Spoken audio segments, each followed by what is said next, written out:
Movie की शुरुआत में हम डेबी नाम की एक लड़की को देखते हैं जो कि 6 जून की रिकॉर्डेड वीडियो देख रही थी, क्योंकि 6 जून के दिन वहाँ के 3 लड़कों ने सुसाइड कर लिया था। वह तीनों लड़के एक ही फ्लैट में रहते थे। उनमें से 2 लड़कों ने बिल्डिंग से कूदकर सुसाइड किया था और एक लड़के ने फांसी लगाकर खुद को मार लिया था। अब उन्होंने ऐसा क्यों किया था, इसके बारे में किसी को भी नहीं पता था। दरअसल डेबी भी उसी फ्लैट में रह रही है जहाँ वो 3 लड़के पहले रहते थे और कुछ टाइम पहले ही डेबी के हस्बैंड सैम ने इसी फ्लैट में सुसाइड कर लिया था। डेबी अपने सैम से बहुत ज्यादा प्यार करती थी, इसीलिए उसकी मौत के पीछे की वजह का पता लगाने के लिए ही डेबी जांच पड़ताल कर रही है, क्योंकि एक ही फ्लैट में 4 लोगों की मौत होना कोई आम बात नहीं है। खैर, इसके बाद हमें पता चलता है कि डेबी ने सैम के स्पर्म को कलेक्ट करके रखा था और उसके मरने के बाद भी वह उसके स्पर्म से प्रेग्नेंट होकर उसके बच्चे को जन्म देने की कोशिश कर रही थी, जबकि डेबी के घर वाले इस सब के खिलाफ थे। खैर, इसके बाद हमें एक फ्लैशबैक दिखाया जाता है जिससे हमें पता चलता है कि डेबी का हस्बैंड सैम कैंसर की बीमारी से जूझ रहा था, लेकिन डेबी उससे बहुत ज्यादा प्यार करती थी, इसीलिए कैंसर पेशेंट होने के बाद भी डेबी ने उससे शादी कर ली थी। हालांकि शादी के कुछ दिन बाद ही वह ठीक हो गया था, लेकिन थोड़े ही समय बाद उसने सुसाइड कर लिया था। अब फ्लैशबैक खत्म हो जाता है और डेबी को पता चलता है कि गांव में एक और आदमी ने सुसाइड कर लिया है, जिसे देख डेबी को उसमें सैम दिखाई देने लगता है और वह बहुत ज्यादा घबरा जाती है। इसी दौरान उसकी टक्कर श्रीनिवासन से हो जाती है, लेकिन डेबी का ध्यान उसकी तरफ बिल्कुल नहीं जाता। इसके बाद वह एक रेस्टोरेंट में जाती है जिसे डेबी के ससुर रिचर्ड ने सैम के कहने पर बनवाया था और रेस्टोरेंट के उद्घाटन में सब लोग सैम के लिए कुछ देर का मौन धारण करते हैं। इसी दौरान वहाँ पर बहुत सारी चम्मच गिरने लगती हैं, जिसे देख सब लोग बहुत ज्यादा हैरान हो जाते हैं। तब डेबी को लगता है कि सैम की आत्मा डेबी से कुछ कहना चाहती है, क्योंकि जब सैम का इलाज चल रहा था तब एक दिन डेबी की आंख लग गई थी, जिसके बाद सैम उसे अपने पास बुला रहा था तब वह उसकी आवाज नहीं सुन पा रही थी। इसीलिए वह डेबी को बुलाने के लिए टेबल पर रखी सारी चम्मच गिरा देता है, जिसके बाद डेबी उठ जाती है और उसके पास आ जाती है। फिर सैम उससे कहता है कि आगे से मुझे जब भी तुम्हें बुलाना होगा मैं चम्मच गिराकर तुम्हें बुला लिया करूंगा। इसीलिए डेबी को लग रहा था कि सैम की आत्मा उससे बात करना चाहती है। अब इसके बाद डेबी रिचर्ड से कहती है कि हमें एक बार सैम की आत्मा को बुलाकर उससे बात करनी चाहिए। हालांकि पहले तो रिचर्ड उसे मना करता है, लेकिन डेबी के बहुत ज्यादा जिद करने के बाद ये दोनों सैम की आत्मा से बात करने के लिए एक तांत्रिक के पास जाने लगते हैं। अब ये सीन यहीं पर कट होता है और हमें 2015 का सीन दिखाया जाता है, जहाँ हम रघु नाम के एक लड़के को देखते हैं जो कि देखने में बिल्कुल श्रीनिवासन की तरह लग रहा था। कुछ टाइम पहले ही रघु के पिता का देहांत हो गया था और अपने मरने के बाद रघु के पिता ने अपनी 70% से भी ज्यादा प्रॉपर्टी श्रीनिवासम के नाम कर दी थी। हालांकि रघु को नहीं पता था कि श्रीनिवासम उसका ही जुड़वा भाई है, लेकिन जब उसे ये पता चलता है तो वह बहुत ज्यादा गुस्से में आ जाता है और अपने भाई श्रीनिवासन को फोन करता है और उससे कहता है कि उसके पिता की प्रॉपर्टी पर सिर्फ उसका हक है, इसीलिए वह आधा हिस्सा उसके नाम कर दे। जिस पर श्रीनिवासन उसे प्रॉपर्टी में हिस्सा देने से मना करता है और उसे उल्टी सीधी सुनाने लगता है। फिर उनका फोन भी कट कर देता है। इसके बाद हमें प्रेजेंट का सीन दिखाया जाता है, जहाँ डेबी और रिचर्ड एक तांत्रिक के पास पहुंच जाते हैं। जिसके बाद तांत्रिक डेबी से कहता है कि अगर वह सैम की आत्मा से बात करना चाहती है तो उसे खुद आत्मा की दुनिया में जाना होगा और सैम से बात करके जल्द से जल्द आत्मा की दुनिया से बाहर आना होगा, लेकिन इससे उसे भी खतरा हो सकता है और उसकी जान भी जा सकती है। लेकिन डेबी अपनी जान की परवाह न करते हुए सैम की स्पिरिट के पास आत्मा की दुनिया में जाने के लिए राजी हो जाती है। जिसके बाद तांत्रिक एक रिचुअल शुरू करता है और डेबी को आत्माओं की दुनिया में भेज देता है। जब डेबी आत्माओं की दुनिया में पहुंच जाती है तब उसे वहाँ बहुत सारी आत्मा दिखाई देती हैं, जिन्हें वहाँ पर सजा दी जा रही होती है। इसके बाद वह सैम की स्पिरिट को भी ढूंढ लेती है, जहाँ सैम उसे अपनी जान बचाने के लिए हेल्प मांग रहा था। इसी चीज को डेबी रियल लाइफ में तांत्रिक द्वारा दिए गए कागज पर भी लिखती है। अब तांत्रिक समझ जाता है कि कोई दूसरी आत्मा सैम का भेष लेकर डेबी को फंसाने आई है, इसीलिए वह डेबी को वापस अपनी दुनिया में आने के लिए कहता है। तभी हमें एक और सीन दिखाया जाता है जिससे हमें पता चलता है कि सैम के अंदर श्रीनिवासन की स्पिरिट आ गई है और अपनी जान बचाने के लिए वह डेबी से हेल्प मांग रहा था, क्योंकि जब उसका एक्सीडेंट हो गया था तब वह कोमा में चला गया था, जिसके बाद उसका शरीर सिर्फ जिंदा लाश बनकर रह गया है और इसीलिए उसकी आत्मा आज की दुनिया से आत्मा की दुनिया में जाकर डेबी से श्रीनिवासन की यानी कि खुद की जान बचाने के लिए हेल्प मांग रही थी। खैर, इसके बाद डेबी आत्मा की दुनिया से बाहर आ जाती है, लेकिन उसने उस कागज पर श्रीनिवासन की तरह 2 चेहरों को बना दिया होता है, जिसमें से एक चेहरा श्रीनिवासन का था और दूसरा चेहरा उसके भाई रघु का। फिर अगले सीन में में हम रघु को देखते हैं, जहाँ रघु का लॉयर दयालन कोर्ट में श्रीनिवासन की लाइफ को खत्म कर देने के लिए कोर्ट से इजाजत मांगता है और कहता है कि अब श्रीनिवासन एक जिंदा लाश बनकर रह गया है और हर दिन उसे बहुत ज्यादा दर्द से गुजरना पड़ता है। इससे अच्छा है कि उसके शरीर को एक बार में ही इस दुनिया से मुक्ति मिल जाए। लेकिन रघु की स्टेप सिस्टर ऐश्वर्या नहीं चाहती थी कि श्रीनिवासन की लाइफ को खत्म कर दिया जाए, क्योंकि अगर ऐसा हो गया तो रघु उसकी सारी प्रॉपर्टी अपने नाम कर लेगा। लेकिन यहाँ कोर्ट भी रघु के लॉयर को श्रीनिवासन की लाइफ को खत्म करने का ऑर्डर दे देता है, जिसके बाद ये लोग श्रीनिवासन को खत्म करने के लिए उस हॉस्पिटल जाते हैं जहाँ श्रीनिवासन का इलाज चल रहा था। इसी दौरान वहाँ डेवी और रिचर्ड भी आ जाते हैं और डेवी रघु को बताती है कि अगर वह श्रीनिवासन को मार देगा तो उसके साथ ही रघु भी मर जाएगा। हालांकि पहले तो रघु को उसकी बातें बकवास लगती हैं, लेकिन जब वह उसे बताती है कि जिस दिन वह अपने पति सैम की आत्मा से बात करने के लिए आत्माओं की दुनिया में गई थी, तब उसने वहाँ श्रीनिवासन की आत्मा को भी देखा था, जो कि उससे हेल्प मांग रही थी, क्योंकि उसी दिन श्रीनिवासन का एक्सीडेंट हुआ था और इसीलिए वह उससे हेल्प मांग रहा था। अब यह सुनकर रघु को उसकी बातों पर विश्वास हो जाता है कि डेवी सच कह रही है, क्योंकि जिस दिन श्रीनिवासन का एक्सीडेंट हुआ था ठीक वैसी ही घटना उस दिन रघु के साथ भी घटी थी, लेकिन किसी तरह वह बच गया था। अब इससे हमें ये पता चलता है रघु और श्रीनिवासन का जीवन एक दूसरे पर निर्भर है और यदि इनमें से एक को भी चोट आएगी तो ठीक वैसे ही दूसरे के साथ भी होगा।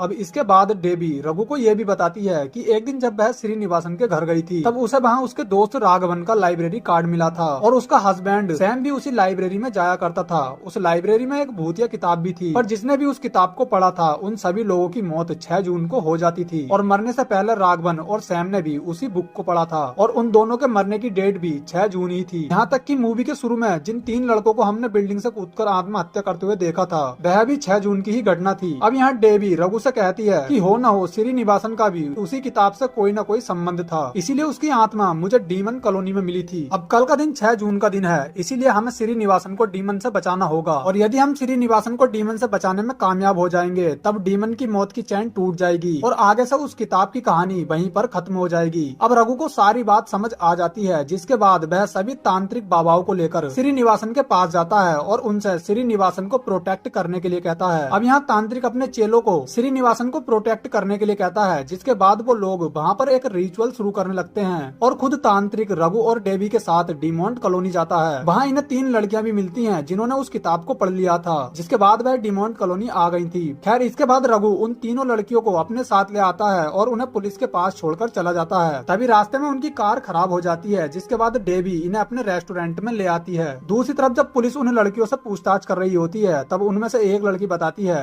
कि जब उन्होंने उस बुक को पढ़ा था तब वह लोग अचानक से डिमोट कॉलोनी पहुंच गए थे, जिसके बाद उनके साथ कुछ अजीब सी घटनाएं होने लगी थी। वो उन्हें बताती है कि उनके पास शैतान की एक सोने की चैन भी आ गई थी, जो कि शैतान ने ही उन तक पहुंचाई थी। लेकिन जब रघु इन्हें पुलिस स्टेशन छोड़ने आया था तब उसी बीच उसने रघु की जैकेट में उस चैन को रख दिया था। दूसरी तरफ हम रेस्टोरेंट में उन तीनों को देखते हैं जहाँ इनके साथ भी कुछ भूतिया घटनाएं होने लगती हैं और ये तीनों अपने आप को ही रेस्टोरेंट के टीवी में देखते हैं। इनके साथ एक छोटा सा लड़का भी होता है। फिर उसमें दिखाया जाता है कि रघु के अंदर शैतान आ गया है, जिसके बाद वह सबसे पहले उस छोटे लड़के को मार देता है और फिर एक एक करके तांत्रिक और डेवी को भी बुरी तरह मार देता है। अब टीवी पर ये सब देखकर ये लोग बहुत ज्यादा डर जाते हैं। यहाँ तांत्रिक इन्हें बताता है कि जो भी उन्होंने टीवी में देखा अब ये सब उनकी असल लाइफ में भी होने वाला है, इसीलिए उन्हें बहुत ज्यादा सावधानी बरतनी होगी। इसी दौरान उसे रघु की जेब से शैतान की वही चैन मिलती है जिसे उस लड़की ने रघु की जैकेट में रख दिया था। अब यहाँ तांत्रिक इनसे कहता है कि वह इस चैन के जरिए उस शैतान को रोक सकता है, लेकिन उसके लिए उसे अभी ही एक रिचुअल करना होगा। तब रघु और डेवी उससे रिचुअल शुरू करने के लिए कहते हैं, जिसके बाद तांत्रिक रिचुअल शुरू कर देता है और रघु और डेवी को उससे दूर रहने के लिए कहता है। जिसके बाद रघु और डेवी उसके कमरे के दरवाजे को बंद कर देते हैं और दूर से खड़े होकर उसे देखने लगते हैं। दूसरी तरफ तांत्रिक के चेले भी श्रीनिवासन के पास एक रिचुअल शुरू कर चुके थे और पूरी तरह शैतान को रोकने में जुट जाते हैं। उधर जब तांत्रिक रिचुअल शुरू कर देता है तब उसके अंदर वही शैतान आ जाता है, जिसके बाद वह डेवी पर अटैक कर देता है। इसी दौरान रघु उसकी कमर पर लोहे की सरिया से अटैक कर देता है और उसे मार देता है। इसके बाद वह देखता है कि उसका लॉयर दयालन किसी तरह उसे ढूंढता हुआ रेस्टोरेंट तक आ जाता है, लेकिन उसे रेस्टोरेंट में डेवी और रघु दिखाई नहीं देते, जिससे उसे लगता है कि ये लोग वहाँ से चले गए हैं। हालांकि ये लोग उसे आवाज भी दे रहे होते हैं, लेकिन वह इन्हें नहीं सुन पा रहा था। तब रघु एक गैस सिलेंडर लाता है और रेस्टोरेंट के दरवाजे को तोड़ देता है, लेकिन जैसे ही वह उस दरवाजे को तोड़ता है वहाँ पर दोबारा से एक नया दरवाजा बन जाता है। ऐसा वो कई बार करता है, लेकिन हर बार उसके सामने एक नया दरवाजा दोबारा से आ जाता है और ये सब वह शैतान ही कर रहा था। अब ये लोग एक अलग कमरे में जाते हैं और बहुत सारी कुर्सियों को इकट्ठा कर लेते हैं और रेस्टोरेंट की छत के ऊपर से निकलने का डिसाइड करते हैं, क्योंकि इस कमरे में बहुत पहले तांत्रिक तांत्रिक ने एक मूर्ति को गाड़ा था, जिस वजह से शैतान की शक्तियाँ यहाँ काम नहीं कर रही थी। अब यहाँ डेवी को सैम दिखाई देता है और वह उससे उस कमरे से बाहर आने के लिए कहता है, लेकिन रघु उसे मना करता है और कहता है कि ये शैतान की ही चाल है। लेकिन तभी सैम उसे मीठी मीठी बातों में फंसाने लगता है और वह डेवी से कहता है कि वह प्रेग्नेंट हो चुकी है। कुछ टाइम बाद सैम ही उसका बच्चा बनकर उसके पेट से जन्म लेने वाला है। अब इससे हमें ये पता चलता है टीवी में दिखाए गए जिस बच्चे को रघु ने मारा था वह और कोई नहीं बल्कि डेवी का ही बच्चा था,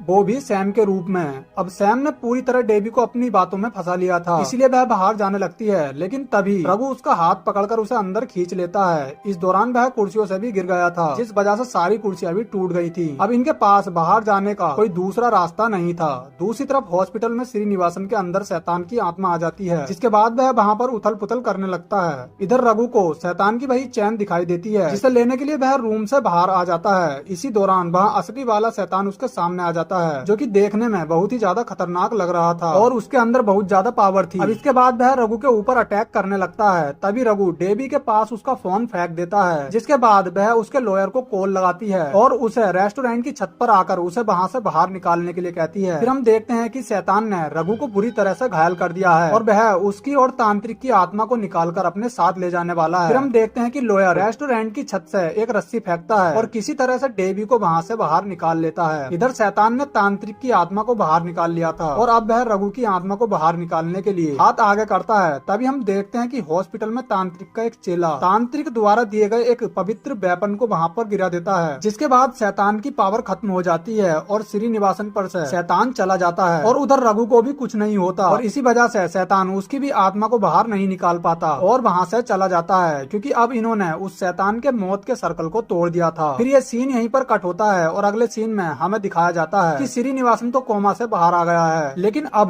रघु कोमा में चला गया है। तब यहाँ श्रीनिवासन कहता है कि वह अपने भाई रघु को इस तरह से नहीं मरने देगा और अगले साल 6 जून को डिमोंड कॉलोनी जाकर अपने भाई को ठीक करके रहेगा। फिर हमें मूवी के लास्ट का सीन दिखाया जाता है, जहाँ हम 16वीं शताब्दी का सीन देखते हैं, जहाँ एक राजा को बुरी तरह से सजा दी जा रही होती है और प्रेजेंट में ये वही लाइब्रेरियन होता है जो कि डिमोंड कॉलोनी की किताब को लोगों तक पहुँचाता है, क्योंकि लोगों की बलि शैतान को देकर ये खुद को शक्तिशाली बनाना चाहता है। और इसी के साथ ये मूवी यहीं पर खत्म हो जाती है।